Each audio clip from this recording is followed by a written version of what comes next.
I was thrown out of my house by my husband and his mistress on Christmas Eve.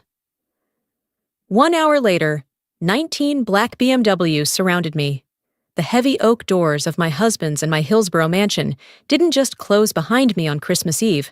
They slammed shut so hard, I felt my chest vibrate like I'd been hit. My husband, Graham Whitmore, tossed my worn-out Louis Vuitton handbag onto the freezing marble steps with the same indifference someone would have throwing out trash, and the sound of expensive leather hitting stone echoed through the quiet, gated neighborhood like a judge's gavel sealing my fate.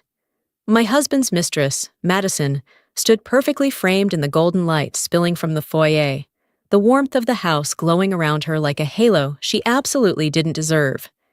She crossed her arms over her designer cashmere sweater and grinned at me with the kind of satisfaction you only see in someone who's waited their whole life to witness your downfall.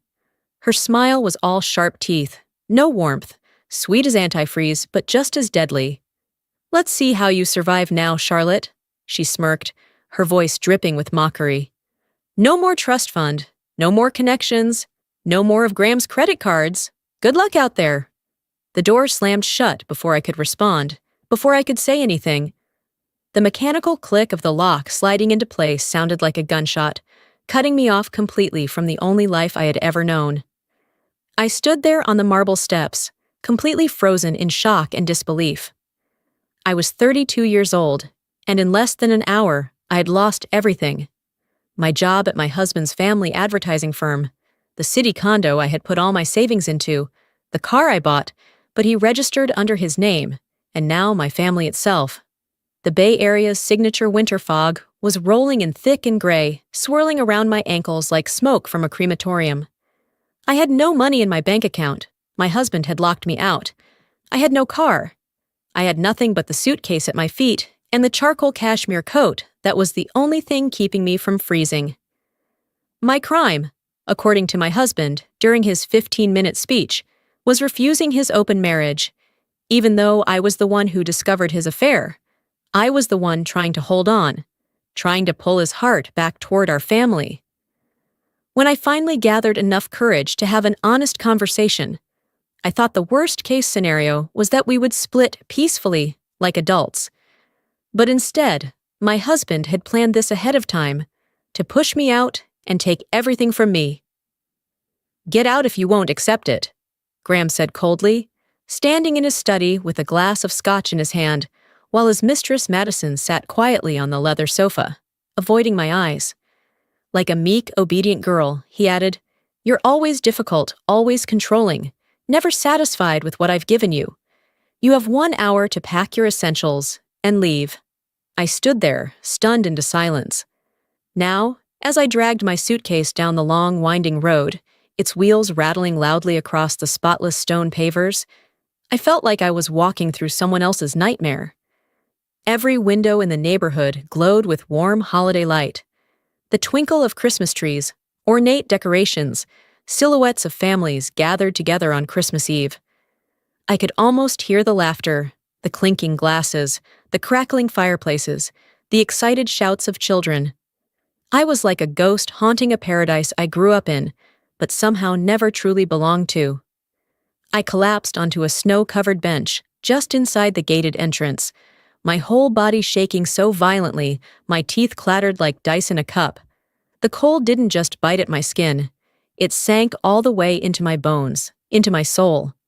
The temperature was dropping quickly as night fell, and I was terrified to realize I had nowhere to go, no one to call, no plan for what came next. That's when I saw him. He appeared out of the rolling fog like a ghost, moving slowly and unsteadily. A man, completely barefoot on the frozen pavement, his exposed skin turning a frightening shade of purple in the icy air. His curly hair whipped wildly around his face in the bitter wind, tangled over features carved with exhaustion and pain. He was wearing nothing but a thin, torn hospital gown, barely covering his frail body, the kind patients wear in emergency rooms. He looked as if the cold had already claimed him, as if he was only seconds away from collapsing into the snow and never rising again. He stopped right in front of my bench, his steps wobbling dangerously, and I saw his eyes, unfocused, desperate. But they were beautiful. Very beautiful. He looked at me, but seemed to be seeing through me, seeing or remembering someone else. Something in me, a kind of instinct I didn't know I had, overpowered every logical thought about protecting myself. Without thinking about consequences, without calculating the cost, I stood up from the bench. All I knew was that I still had one sweater, that if I walked fast enough, I would survive. But he wouldn't. He needed something warm right now. My fingers, numb from the cold, fumbled with the buttons of my coat. The moment I opened it, the wind slammed into me like a physical blow, knocking the breath out of my lungs and making me gasp. But I didn't stop. I couldn't stop. I stepped forward and draped the heavy charcoal cashmere coat, the last valuable thing I owned, the only thing protecting me from hypothermia, over his trembling shoulders. I carefully fastened each button, my frozen fingers barely able to manage it. He suddenly grabbed my hand, his grip unexpectedly strong, his skin ice-cold against mine, but the force in his fingers was almost painful. He looked straight into my eyes, and for just a moment the darkness vanished completely. His gaze turned sharp, deep, incredibly intelligent, and I felt like he was seeing straight into my soul. "Kindness like yours," he whispered, his voice hoarse and cracked from the cold wind, "is rarer than diamonds, rarer than anything money can buy." Then, just as abruptly as he had appeared, he turned and walked away, disappearing as if he had never existed at all. I sat back down on the bench, now wearing only a thin sweater and knit pants that barely protected me from the weather. I wrapped my arms around myself, pulling my knees to my chest. I truly thought I might not make it through the night, and a part of me, the part that had just been betrayed, humiliated, and cast aside, wanted to let everything go, just wanted the cold to seep in and freeze every thought, every pain. Exactly 1 hour later, the peaceful stillness of the winter night was shattered by a sound that seemed impossible. 19 black luxury sedans, sleek, expensive cars that looked like they belonged to diplomats or heads of state, rolled down the street in a perfect formation, silent, their headlights slicing through the fog like lasers. They moved with such precision, it looked like something straight out of a movie. The cars formed a perfect circle around my bench, blocking the entire street, and I realized I was surrounded. The car in the center, a Rolls-Royce Phantom probably worth more than most houses, had its door opened by a uniformed driver. A man stepped onto the sidewalk, and my brain simply couldn't process what I was seeing. It was still him, still that man, still that face, still that curly hair, still those sharp eyes. But everything else had completely changed. The torn hospital gown and the desperate, impoverished look were gone. Now he wore a full-length camel haircoat, the kind that radiated Italian craftsmanship and old-money elegance, fitting his frame perfectly. His hair was no longer wild and windblown, but neatly styled, polished enough to be in vogue. Massive diamonds, real ones, flawless and clearly worth a fortune, glittered on his fingers and coat buttons, catching the streetlights. He walked with the confidence and authority of someone who had never once doubted his place in the world.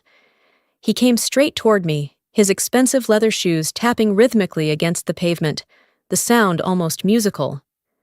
He no longer looked like a patient, no longer weak, fragile, or close to death. He looked like a king, like a man who could buy and sell an entire company with a flick of his hand. He stopped exactly 2 steps from my bench, looked down at me with a smile that could level a city, and said just one sentence that would change the entire trajectory of my life.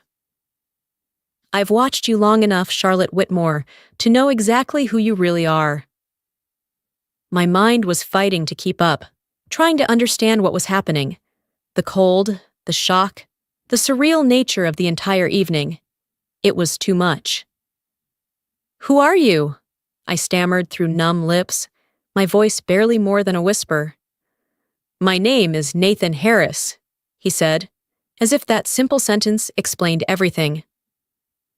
And in the Bay Area, among people who cared about such things, it did explain everything. The name Harris was carved onto hospital wings, museum galleries, university buildings, and owned half of San Francisco's commercial real estate. Nathan Harris was the widower of shipping magnate Thomas Harris, a young man famous for being reclusive, avoiding the public, rarely seen despite being one of the richest people in California. He was almost a legend, a story wealthy people told at cocktail parties. "Get in the car," he commanded, gesturing toward the open Rolls-Royce door with a diamond-lit hand.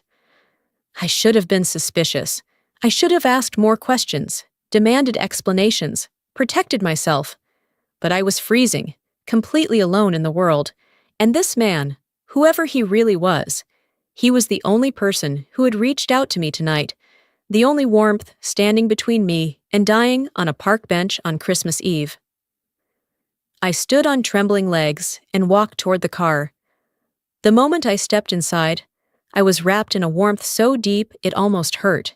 The interior smelled faintly of leather and expensive jasmine, the heat from the climate system enveloping me like a blanket. Nathan settled gently into the seat beside me, and the door closed with the solid, expensive sound of German engineering. He watched me intently, like a jeweler examining the flaws of a rare gemstone, his intelligent eyes missing nothing. Not my frozen fingers, not my chattering teeth, not the mixture of fear and desperate hope that must have been written all over my face. "Why?" I asked when I finally managed to speak. "What was that in the park? The bare feet, the hospital gown, the—" "Every Christmas Eve," Nathan interrupted, pouring tea from a silver thermos into delicate porcelain cups. "I run a test. I own several $billion, Charlotte. Anyone who approaches me in my daily life wants something: a grant, a loan, an investment, a photo op, access to my network. They only see the Harris name and the enormous wealth, not the human being beneath it. They see the mansions, the luxury cars, and completely miss the man who owns them." He handed me a cup of tea, and I wrapped my freezing hands around it with gratitude, feeling the warmth soak into my fingers. So, once a year, I strip all of it away. I become invisible by becoming exactly what society teaches people not to look at: a homeless man, someone at the very bottom. I walk through the richest neighborhoods in America to see who will stop, who will see past what's obvious, who will recognize a suffering human being and choose to help even when there's nothing to gain from it. He took a sip of tea, his face tightening with an old pain. "I've done this test for 5 consecutive years, Charlotte. 5 years walking through neighborhoods where the median home price is over $10 million. Do you know how many people have stopped to help me before tonight?" I shook my head, though I was already beginning to guess the answer. "None," he said softly, letting that single word hang between us. "Not one person in 5 years. People stepped over me like I was trash on the sidewalk. They called security to remove me. One man even kicked snow at me so I'd get out of his way. Another woman took a picture of me on her phone, laughing with her friends about the crazy homeless guy.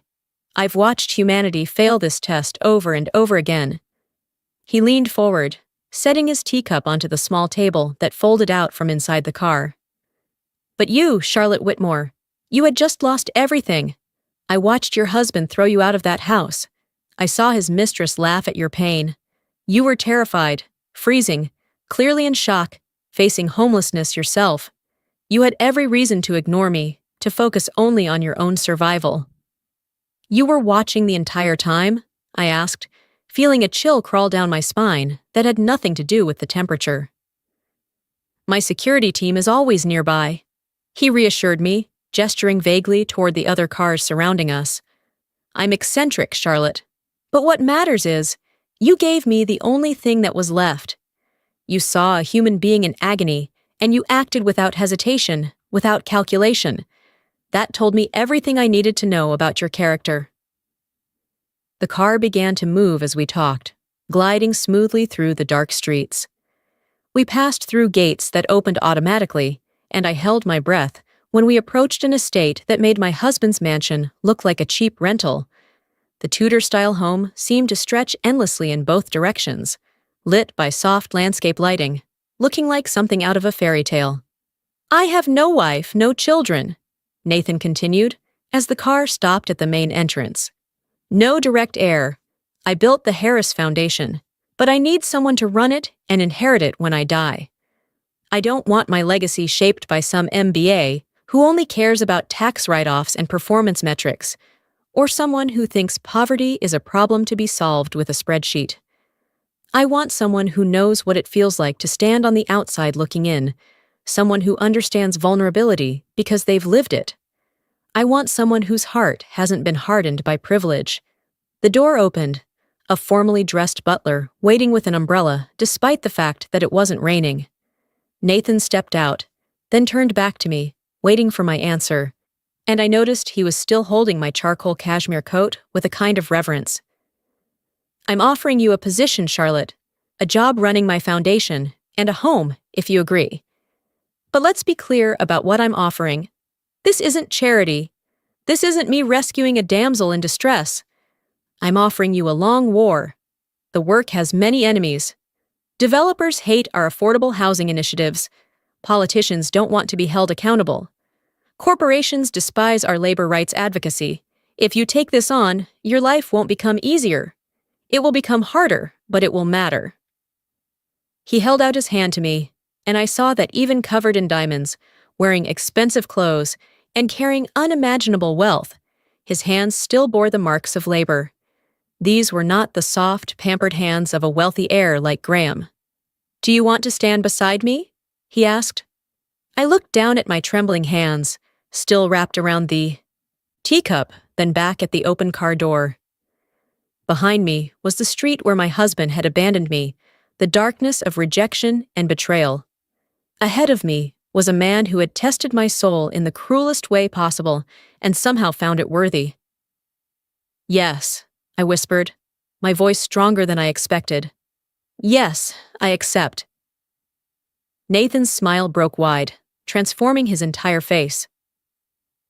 "Excellent. Because tomorrow morning at 6, we begin taking this city back.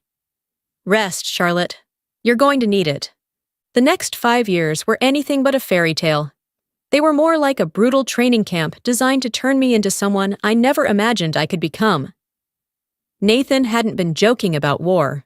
The Harris Foundation wasn't just a charity that wrote checks and hosted galas. It was a precision-built machine designed to dismantle poverty in the Bay Area, and Nathan ran it with the strategic exactness of a 4-star general commanding troops on a battlefield. I moved into the east wing of the estate, into rooms more spacious and beautiful than anywhere I had ever lived. But I barely saw them because my days started at 5 in the morning, with Nathan standing at the foot of my bed, already dressed, holding a cup of coffee and a stack of files I was expected to get through before breakfast. He taught me everything, and he was a strict teacher, accepting nothing less than excellence. He taught me how to read balance sheets until the numbers revealed themselves, how to spot someone lying in a board meeting within the first 30 seconds, how to leverage the foundation's assets to force the city council to change zoning laws for affordable housing. He taught me how to negotiate with real estate developers who saw the poor as barriers to profit, how to shame politicians into action by exposing their hypocrisy in ways they couldn't ignore, how to build coalitions between groups that had been fighting each other for decades. "Kindness without power is just a wish," he told me one afternoon, slamming a thick stack of briefing papers onto my desk so hard I jumped. "It's a pretty sentiment that changes nothing. If you want to truly change the world, Charlotte, you must be willing to break things. You must be willing to make people uncomfortable, to disrupt systems that profit from inequality, to be called terrible names by terrible people. Compassion without a willingness to fight is just cowardice." I had worked harder than I ever had at the advertising firm, where my main job had been helping wealthy people use fancy words to deceive buyers.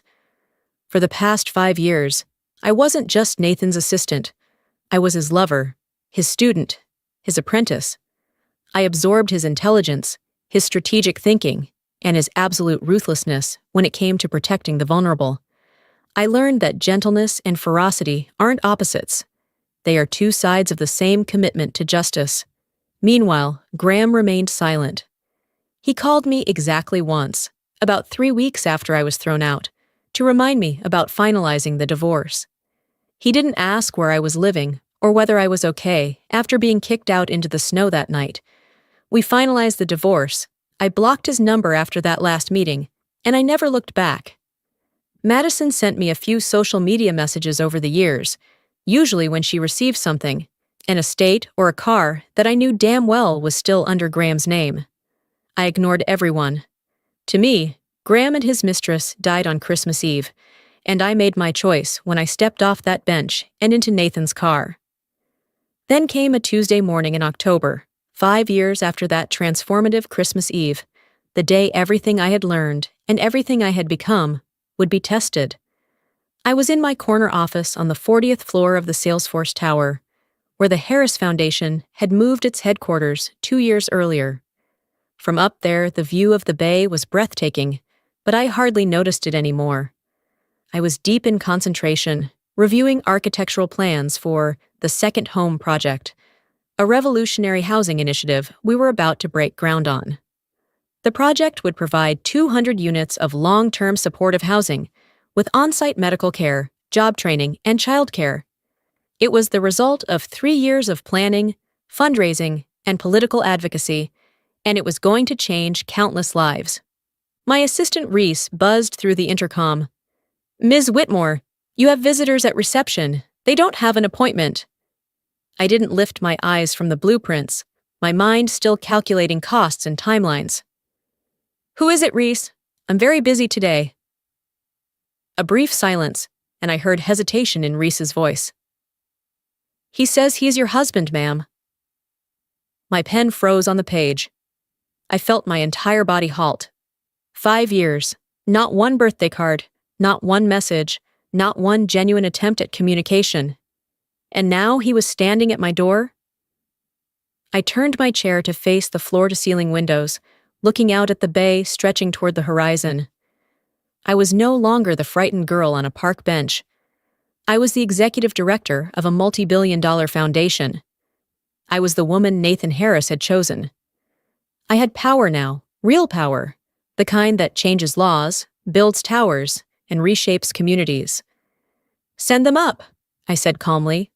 When the office door opened, Graham walked in, and behind him was a woman I barely recognized as Madison.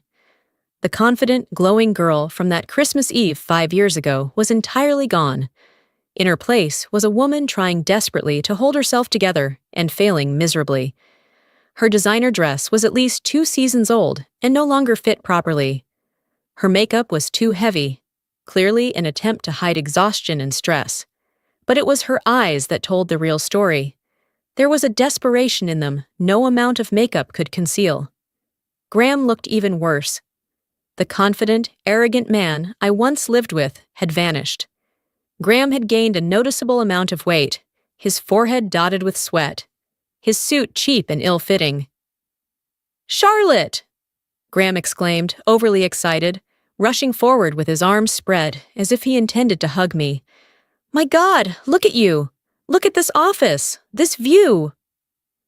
I did not stand. I did not smile. I did not move.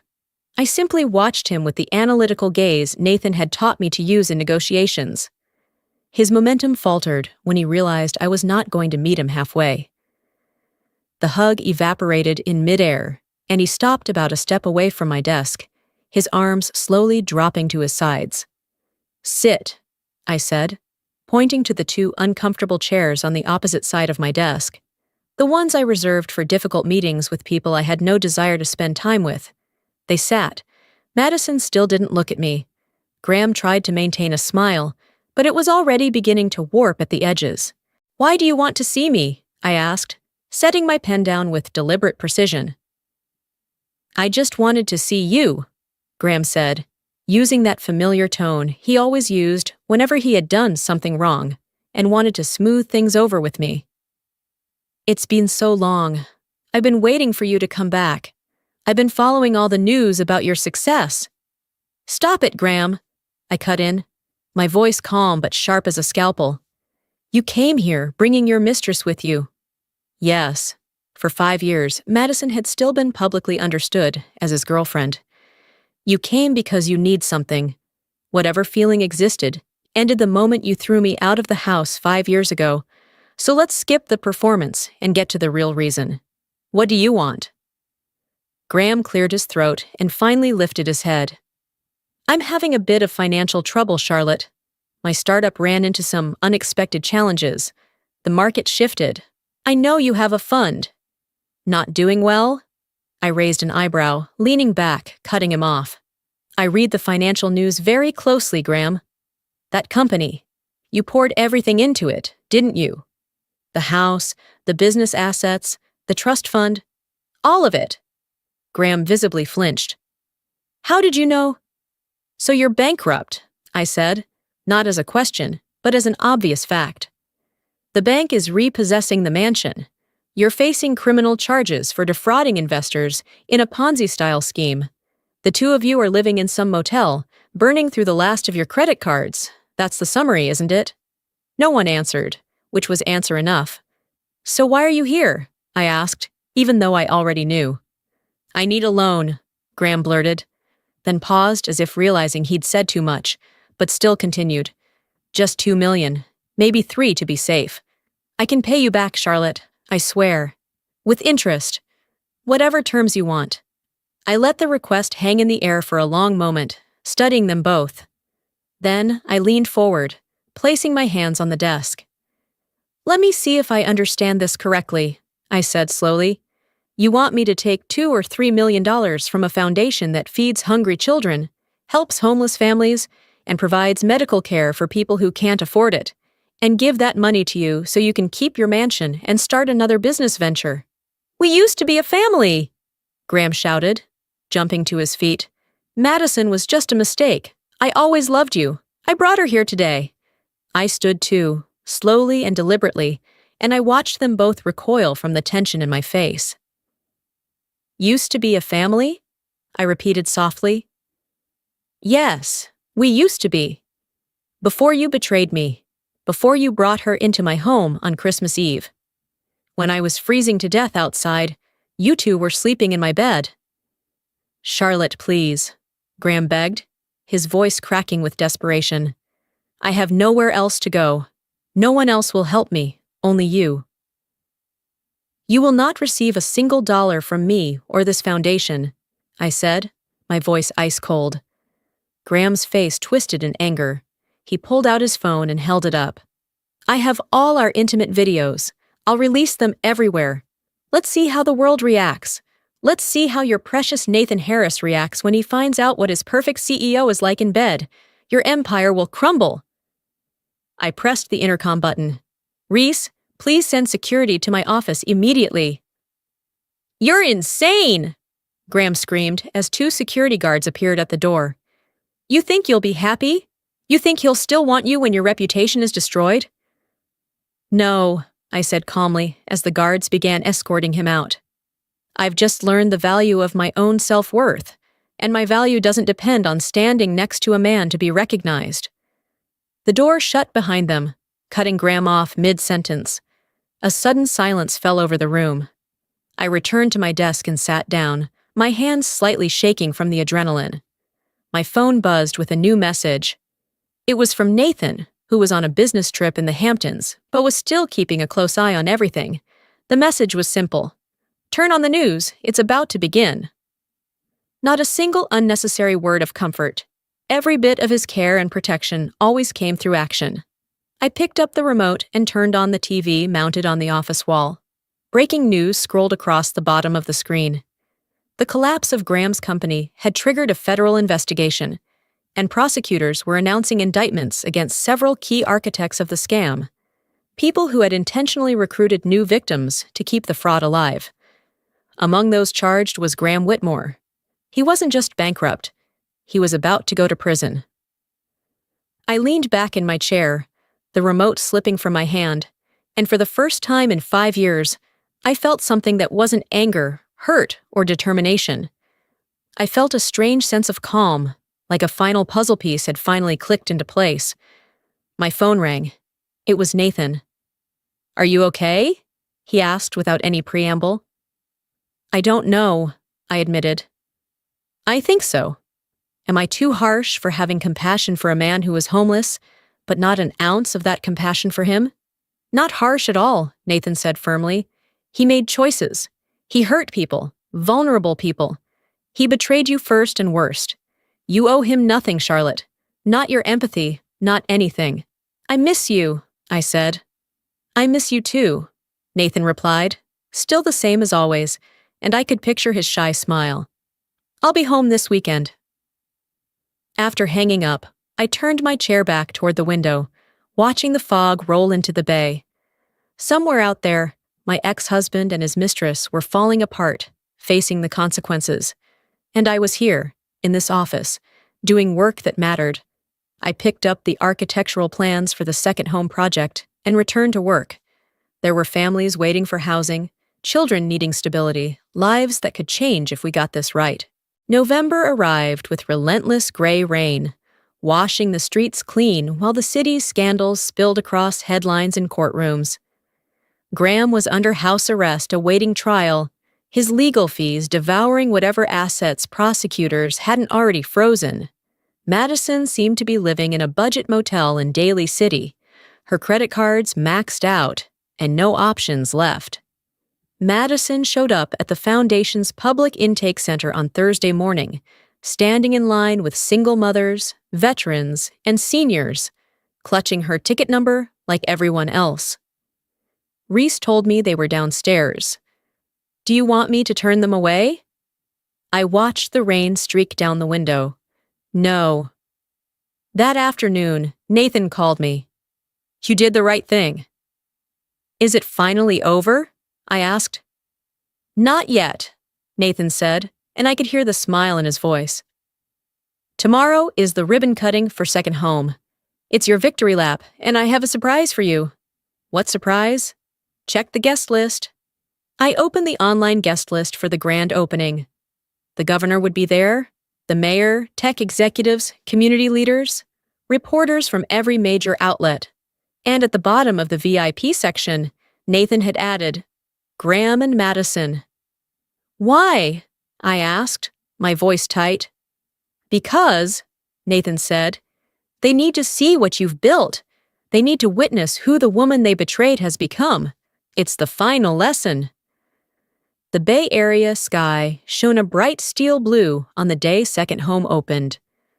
The building rose like a promise fulfilled, 4 floors of glass and redwood, designed to feel like sanctuary rather than institution. The central courtyard was crowded with children playing on new equipment, while their parents sat on benches watching, some crying with relief at finally having stable housing. 3,000 people filled the square. The media presence was enormous. This was being covered as a breakthrough model for ending homelessness, and politicians wanted their names attached to the success. I stood backstage in a simple black suit, my heart pounding in my chest. This was everything I had worked for, everything Nathan had trained me to do. Nathan squeezed my hand. "You're ready. Go change people's lives." I stepped onto the stage. The crowd's roar hit me like a wall of sound. I looked out over the sea of faces, the cameras, the building behind me that represented hope made real. And there they were, standing at the back now that they no longer belonged in VIP seating. Graham wearing the old coat I had given him 7 years ago. Madison looking smaller and less sure of herself than ever. They looked like strangers. I took a breath.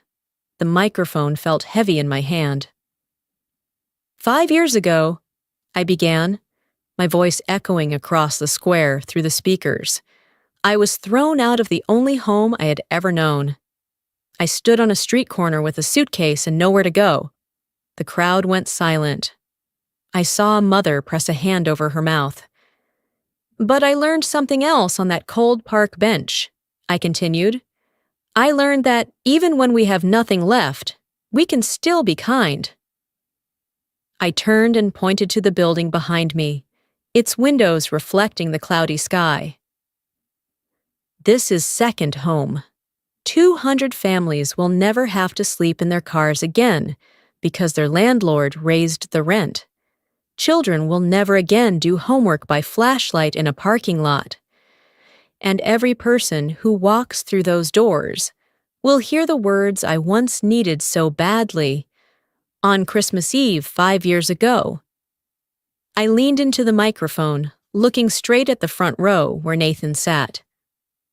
You are not garbage. You are not worthless. You are not alone. You are home.